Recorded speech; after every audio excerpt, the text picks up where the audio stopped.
The connectivity story at our Boyers data center is definitely an interesting one. When you talk about getting connectivity to a data center that's 220 feet underground in a limestone mine, there's definitely some unique problems to solve.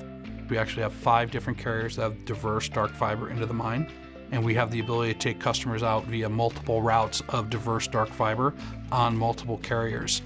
A lot of customers choose to either use our DIA product to connect to the internet, or they'll use our Metro Wave service, which can connect them back to Allegheny Center Mall, which is a very strategic interconnection point in the Pittsburgh market.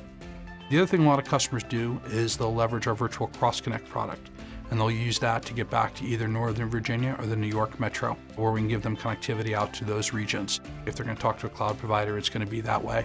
And we also have connectivity on our virtual cross-connect product going west, so we can take them out to Kansas City or Denver. Whichever direction they want to go, we can get them out of the mine via diverse protected dark fiber.